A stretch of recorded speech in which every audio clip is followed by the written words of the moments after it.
সুপ্রিয় ভাই ও বোনেরা সবাইকে ভালোবাসা এবং শুভেচ্ছা জানিয়ে আমি আজকে একটি বিষয় নিয়ে আলোচনা করব। বিষয়টি হলো কঠিন পরিস্থিতিতে কিভাবে শান্ত থাকা যায়। এই বিষয়টি নিয়ে আলোচনা করব এবং কঠিন পরিস্থিতিতে শান্ত থাকার কিছু টিপস বা উপায় আপনাদের সামনে তুলে ধরব। তো প্রথম কথা হলো, আপনি যখন কোনো কঠিন পরিস্থিতির সম্মুখীন হবেন, তখন পরিস্থিতি কীরকম, এর নেচার কী, এর কজ কী, কী কারণে হয়েছে সেটি ভালো করে বুঝার জন্য চেষ্টা করবেন। যখন আপনি বুঝতে পারবেন তখন এই পরিস্থিতিতে আপনি শান্ত থাকতে পারবেন। এটিকে মোকাবেলা করা আপনার পক্ষে সম্ভব হবে। আর পরিস্থিতির মধ্যে পড়ে গিয়ে যদি হাহুতাশ করেন, তাহলে কিন্তু আপনি শান্ত থাকতে পারবেন না। যেমন ধরুন, আপনি যদি লিফটের ভিতর হঠাৎ করে আটকা পড়ে যান, এই জায়গায় সবচেয়ে বড় টেকনিক হলো আপনাকে কাম বা শান্ত থাকা। আপনি যদি অস্থির হয়ে যান তাহলে আপনি কোনো ওয়ে আউট বের করতে পারবেন না। তো এই ধরনের পরিস্থিতিতে আপনি শান্ত থাকতে হবে। যে কোনো বিপদ-আপদ বা কঠিন পরিস্থিতির মুখে শান্ত থাকা হচ্ছে সবচেয়ে বড় টেকনিক। এবং শান্ত থাকলে পরে মাথা ভালোভাবে কাজ করে এবং সেই সাথে এর সমাধানও ঠান্ডা মস্তিষ্ক থেকে বের করা সম্ভব হয়ে যায়। তো একই জিনিস অন্য একজন রাগান্বিত মানুষের সামনে আপনি করতে পারেন। আপনাকে যদি কেউ খুব উত্তেজিত করে ফেলে, তাহলে আপনি উত্তেজিত না হয়ে শান্ত থাকবেন। যেমন কেউ যদি উঁচু স্বরে কথা বলে, এই জায়গায় আপনাকে শান্ত থাকতে হবে। আপনার যখন রাগ হবে, রাগ হলে পরে আপনি যদি শান্ত থেকে চিন্তা করেন রাগের কনসিকুয়েন্স কি হতে পারে, অর্থাৎ রাগান্বিত হলে পরে, রাগান্বিত হয়ে গিয়ে কাজ করার পরে কি ক্ষতি হতে পারে বা কি সমস্যা হতে পারে, এই বিষয়ে যদি আগেভাগে চিন্তা করে ফেলতে পারেন, তাহলে রাগের মাথায় আপনি শান্ত থাকতে পারবেন। ঠিক আছে? এটি হচ্ছে, এটি এটি জাস্ট আমি একটা এক্সাম্পল দিলাম। আরেকটি কথা মনে রাখতে হবে যে লাইফ ইজ নেভার পারফেক্ট। জীবন জীবনের পথ কুসুমাস্তীর্ণ নয়। হ্যাঁ? এইখানে মানুষের অনেকগুলো চ্যালেঞ্জ আছে।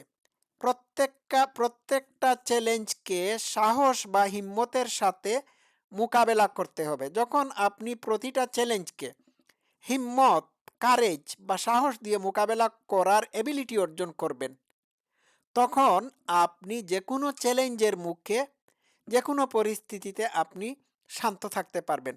আর শান্ত থাকার যেকোনো কঠিন পরিস্থিতিতে শান্ত থাকার পথ হলো শান্ত থাকার চেষ্টা করা, সাধনা করা।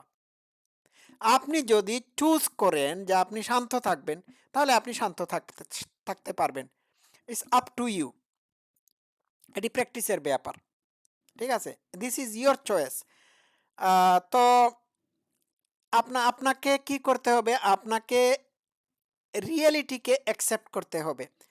এখন কথা হলো, যেটি আপনার কাছে আজকে খুব নিশ্চিত মনে হচ্ছে, এখন এই মুহূর্তে খুব নিশ্চিত মনে হচ্ছে, পরবর্তী সময়ে এটি আপনার কাছে অনিশ্চিত হয়ে যেতে পারে। তাহলে এটা মনে রাখতে হবে যে নাথিং ইজ পার্মানেন্ট। আপনার কঠিন পরিস্থিতিও পার হয়ে যাবে। It shall pass too. এটিও অতিক্রান্ত হবে। আপনি যখনই কঠিন পরিস্থিতির মোকাবেলা করে থাকেন না কেন, বা যখনই সমস্যার মধ্যে পড়ে থাকেন না কেন, আপনি যদি স্টপ পজ করে চিন্তা করেন যে ইজ ইট পার্মানেন্ট, নিজেকে যদি কোয়েশ্চেন করেন যে এটি কি স্থায়ী, না এটি স্থায়ী না, এটিও পাস হয়ে যাবে। মানুষের জীবনই ক্ষণস্থায়ী। সুতরাং আপনার এই মুহূর্তের পরিস্থিতিও ক্ষণস্থায়ী, এটি চিরকাল থাকবে না। তো আরেকটি আরেকটি জিনিস আমি বলতে চাচ্ছি, সেটি হলো যে আমাদের লক্ষ্য করতে হবে আমাদের কন্ট্রোলের ভিতর অথবা নিয়ন্ত্রণের ভিতর কি কি জিনিস আছে। আমরা শুধুমাত্র ফোকাস করব আমাদের নিয়ন্ত্রণের ভিতর যেসব জিনিস রয়েছে, কিন্তু যেসব জিনিস আমাদের নিয়ন্ত্রণের বাইরে, সেগুলোতে আমরা ফোকাস করলে পরে আহ, আমরা অশান্ত হব, আমাদের মানসিক শান্তি নষ্ট হবে। তো আমাদের নিয়ন্ত্রণের বাইরে কি? আমাদের নিয়ন্ত্রণের বাইরে ওয়েদার, জব ইন্টারভিউর প্রশ্ন, পরীক্ষার প্রশ্নপত্র, এগুলো আমাদের নিয়ন্ত্রণের বাইরে। অন্য মানুষের দুর্ব্যবহার, খারাপ ব্যবহার, আপনার সম্পর্কে কটূক্তি, এইগুলো হচ্ছে আপনার আমার সবার নিয়ন্ত্রণের বাইরে। তাহলে আমাদের নিয়ন্ত্রণের ভিতর কি? আমাদের নিয়ন্ত্রণের ভিতর হচ্ছে যেগুলো আমরা কন্ট্রোল করতে পারি, আমাদের চয়েস, আমাদের অ্যাটিটিউড, আমাদের ব্যবহার, আমাদের আচার আচরণ, এইগুলো হচ্ছে আমাদের নিয়ন্ত্রণাধীন। তো আমাদের নিয়ন্ত্রণাধীন যেগুলো আছে সেইগুলোর প্রতি আমাদেরকে ফোকাস করতে হবে। যেগুলো আমাদের নিয়ন্ত্রণের বাইরে বাইরে সেইগুলো আমরা কন্ট্রোল করতে পারবো না। লিভ দেম এজ দে আর। আচ্ছা, তো চ্যালেঞ্জ তো মোকাবেলা করতে হবে। চ্যালেঞ্জ মোকাবেলার হিম্মত বা সাহস থাকলে আপনি যে কোনো চ্যালেঞ্জের মুখোমুখি হলে পরে আপনি শান্ত থাকতে পারবেন। ২ নম্বর যে উপায় হলো সেটি হলো আহ, যে কোনো ঘটনাকে আপনি অ্যাকসেপ্ট করে নিতে হবে। এই কারণে যে আপনি অ্যাকসেপ্ট করবেন, এই কারণে যে এই ঘটনাটি যা হয়ে গিয়েছে সেটি আপনার নিয়ন্ত্রণে ছিল না। আর প্রত্যেকটা ঘটনার পিছনে রিজন কজ থেকে থাকে। এখন রিজন কজ বের করে আপনি এই যা ঘটে গেছে সেই ঘটে যাওয়া ঘটনার পরে আপনি শান্ত থাকবেন। রিজন কজ বের করে এটি যাতে ভবিষ্যতে না ঘটতে পারে সেই ব্যাপারে আপনাকে খেয়াল রাখতে হবে। তো একটা কথা আমাদেরকে মনে রাখতে হবে, আমাদেরকে মনে রাখতে হবে, what we can do the best in present moment. আমি আবার রিপিট করি, what we can do the best in present moment. আমরা এই মুহূর্তে সবচেয়ে ভালো বা ভালো কি করতে পারি, অথবা সর্বোত্তম উপায়ে এই মুহূর্তে আমরা কিভাবে কাজ করতে পারি বা কিভাবে আমাদের প্রবলেমকে সলভ করতে পারি, সেই দিকে সেই ব্যাপারে ফোকাস করতে হবে। হ্যাঁ, তো প্রত্যেকটা চ্যালেঞ্জ মোকাবেলার যদি দক্ষতা বা ক্ষমতা থেকে থাকে তাহলে আমাদের সেলফ কন্ট্রোল, হ্যাঁ, কনফিডেন্স লেভেল বেড়ে যায়। তো এই এই সমস্ত গুণাবলী অর্জন করলে পরে আহ, মনটাকে অনেকটা শান্ত রাখা যায়। তো একটা জিনিস আপনি বা আমরা খেয়াল রাখতে হবে, বা আপনারা খেয়াল রাখতে হবে, যে আমরা যে মুহূর্তে যে কাজটা করি না কেন আমাদের সবসময় চিন্তা করতে হবে যে এই কাজটা যাতে আমরা সর্বোত্তম পন্থায় করতে পারি।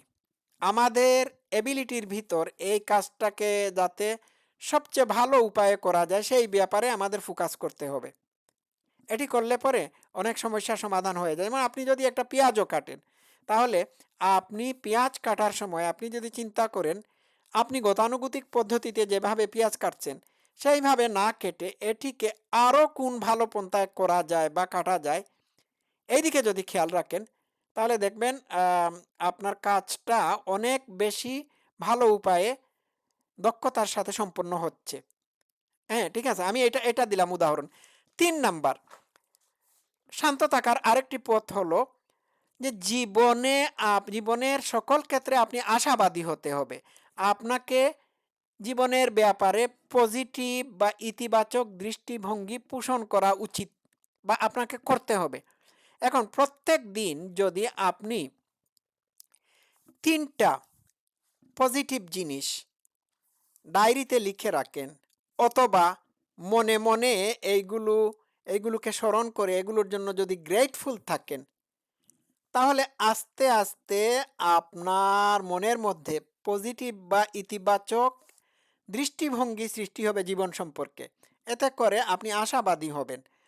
তো আপনার যে কোনো ৩টা জিনিস আপনার কাছে আছে, এমন যে কোনো ৩টা জিনিস প্রত্যেক দিন আপনি মনে করে এইগুলোর কথা স্মরণ করে আপনি গ্রেটফুল থাকবেন। আর এটা আপনার একটা মোবাইল ফোন হতে পারে, আপনার ভালো কাপড় হতে পারে, অথবা ধরুন আপনার বন্ধু আপনাকে ভালো খাবার খাইয়েছে, এটিও আপনি মনে করতে পারেন। যে কোনো জীবনের আপনার অনেক কিছু আছে। এইভাবে যদি আপনি if you count blessing every single day, 3 blessings, জীবনের ৩ টা প্রাপ্তিকে যদি আপনি বা জীবনের যে আপনার আপনার আছে যে আপনার কাছে আছে যে ৩ টা জিনিস আছে, অনেকগুলো জিনিস আছে। এর মধ্যে প্রত্যেকদিন ৩ টা জিনিস সিলেক্ট করে এইগুলোকে মনে করবেন, স্মরণ করবেন আর কৃতজ্ঞ থাকবেন এইগুলোর জন্য। তো এটা আপনার পজিটিভ মাইন্ডসেট তৈরি করবে। আর যাদের মাইন্ডসেট পজিটিভ হয় তারা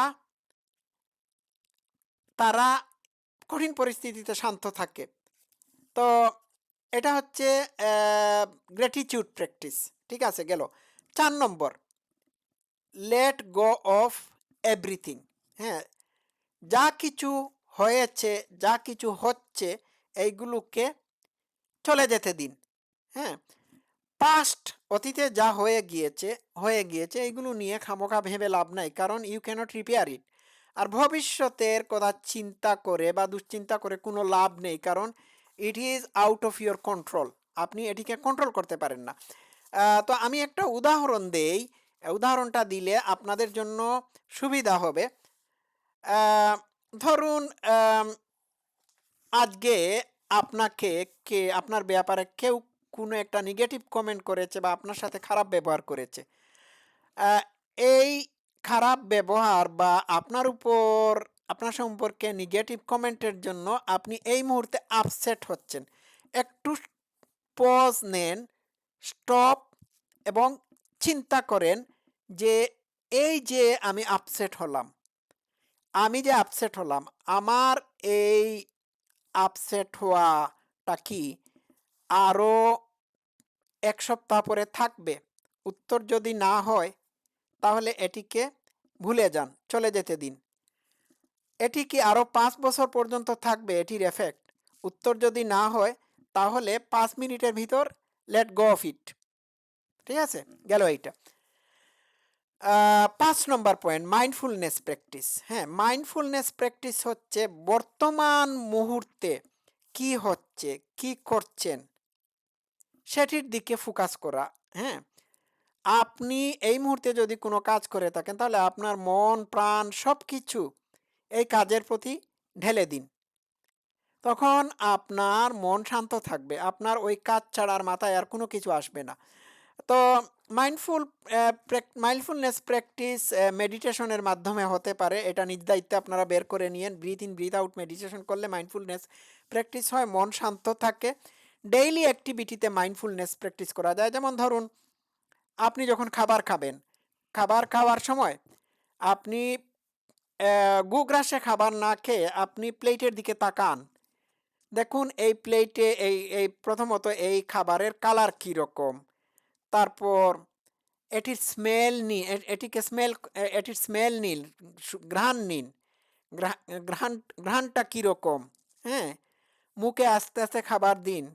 খাবার দেওয়ার পরে এটি নরম, তিতা না মিষ্টি, নাকি এটির ফ্লেভার ঝাল, নাকি অন্যরকম, এই ফ্লেভারটাকে আপনি অনুভব করুন, গলার দিকে যাচ্ছে ফিল করুন। হুম, তো ওই খাবার খাওয়ার সময় এইভাবে যদি মাইন্ডফুলি খান তাহলে আপনি খাবারটা এনজয় করছেন। রাস্তা দিয়ে হাঁটার সময় আপনি আপনার চোখ কান সব কিছু খোলা রাখবেন। আপনি কি কি দেখছেন এইগুলো আপনি ভালো করে দেখবেন। কি কি শুনছেন ভালো করে শুনবেন। পাখির গান শুনছেন, পাখির গানের সাথে হাঁটতে থাকুন। আকাশের মেঘমালা ভেসে যাচ্ছে, দেখতে থাকুন। গায়ে বাতাস লাগতেছে, হাওয়া লাগতেছে, হাওয়া লাগার কারণে কিভাবে ফিল করছেন এই ফিলটাকে অনুভব করুন। পায়ের পা ফেলার রিদমটাকে অনুভব করুন, কিভাবে হচ্ছে, জাস্ট জাস্ট নাও। একটা হাঁটার মানে ওয়াকিং এটাও কাইন্ড অফ ওয়াকিং মেডিটেশন। হুম, গায়ের মধ্যে সূর্যের আলো লাগছে, হ্যাঁ, এটাতে কি ফিল করেন আপনি, আপনার উত্তাপটা কীরকম লাগছে এটা ফিল করুন। এইভাবে যদি কনসেন্ট্রেট করতে পারেন, ফোকাস করতে পারেন, তাহলে এইটাই হচ্ছে mindfulness. Every moment, live live at the present moment, enjoy every moment of your life. বাস হয়ে গেল। আমি ব্যাখ্যা করেছি। এরপরে ৬ নাম্বার হচ্ছে পেশেন্স বা ধৈর্যের practice. Everything takes time. Hmm? জীবনের প্রত্যেক কিছু সময় নিয়ে আমাদের কাছে আসে। এর সবচেয়ে বড় উদাহরণ আমি দিচ্ছি। আপনি যদি আপনার বাগানে একটা টমেটোর গাছ রোপণ করেন, তাহলে দেখবেন এই টমেটো গাছে ফুল আসতে অনেক সময় লাগতেছে। ফুল আসার পরে যখন টমেটো ধরবে, ধরার পরে এটি বড় হতে, হতে সময় নিচ্ছে। পাক পাকার পাকতে গিয়ে সময় নিচ্ছে। তাইলে একটা টমেটো গাছে যদি একটা টমেটো গ্রো হতে, হ্যাঁ, এত সময় লাগে, তাহলে জীবনের সবকিছু সময় নিয়ে আমাদের কাছে আসে। তো এইভাবে চিন্তা করলে পরে দেখবেন যে আপনি পেশেন্সকে প্র্যাকটিস করতে পারতেছেন। আপনি অধৈর্য হবেন না। তো কোনো কিছু পাচ্ছেন না, অশান্ত হওয়ার কোনো কারণ নাই। You have to practice patience. কোনো কিছু এমনি, এমনি আসে না। আচ্ছা, ৭ নাম্বার হচ্ছে ফরগিভনেস, হ্যাঁ? Forgiveness and compassion. নিজের ভুল ত্রুটির জন্য মাফ করে দেন, অন্যকে অন্যের ভুল ত্রুটির জন্য মাফ করে দিবেন। আম নিজের ভুলের জন্য নিজেকে ক্ষমা করবেন। তো একবার যদি ফরগিভনেস আপনি প্র্যাকটিস করতে পারেন, তাহলে ইট হিলস ইওর মাইন্ড। হুম? এটা আপনার মনের ক্ষতকে মানে ক্ষতকে সারিয়ে তুলবে। এখন কারো ভুলের জন্য বা ভুল ত্রুটির জন্য কারো উপর যদি আপনি গ্রাজ রাখেন, এটি না ভুলে যান, তাহলে আপনি সারা জীবন কষ্ট পাবেন। সুতরাং ফরগেট ইট, ফরগিভ, হ্যাঁ, বাট নেভার ফরগেট। মাফ করে দেন। নিজেকেও মাফ করবেন, অন্যকেও মাফ করবেন। অন্যের প্রতি দয়া, ভালোবাসা, কম্প্যাশন দেখাবেন। নিজের প্রতিও দেখাবেন। এতে মনে শান্তি আসবে। ৭ নাম্বার হচ্ছে হেলথি লাইফ। হ্যাঁ? আ এক্সারসাইজ, মেডিটেশন, হেলথি খাবার-দাবার এইগুলো খেতে হবে। এইগুলো খাবার-দাবার খেতে হবে। তো এটি গেল। তো এইভাবে আপনি জীবনকে মানে শান্ত, ধীর করতে পারবেন। আর জীবনকে কঠিন পরিস্থিতিতে, কঠিন মুহূর্তে শান্ত রাখার জন্য নিজে উদ্যোগ নিতে হবে। হুম? এটার জন্য আপনি খুব বেশি রেশনাল হতে হবে। আপনাকে সবসময় প্রশ্ন করতে হবে, ইজ ইট রেশনাল? এটা কি যৌক্তিক? আমি যে এখন দুশ্চিন্তা করছি, এটি কি সত্য? Does it exist? এইভাবে তো আমি ইতিপূর্বে দুশ্চিন্তা করেছি। কিন্তু বাস্তবে এটি কোনো অবস্থাতেই রূপ লাভ করে নাই। তাহলে এখন এইটা নিয়ে আমি দুশ্চিন্তা করব কেন? তো প্রত্যেকটা জিনিসকে আপনি লজিক্যালি চিন্তা করবেন, যুক্তি দিয়ে বিবেচনা করবেন। আপনি যখন সবকিছুকে যুক্তি দিয়ে বিবেচনা করার চেষ্টা করবেন, বাস্তবতার নিরিখে যখন আপনি যাচাই করবেন, তখন আপনি যেকোনো মুহূর্তে আপনি একজন যোদ্ধা হয়ে উঠবেন। আপনি কোনো কঠিন পরিস্থিতিতে আপনি ভেঙে পড়বেন না। তো আজকে এই পর্যন্ত থাকুক। সবাই ভালো থাকবেন। Love you all.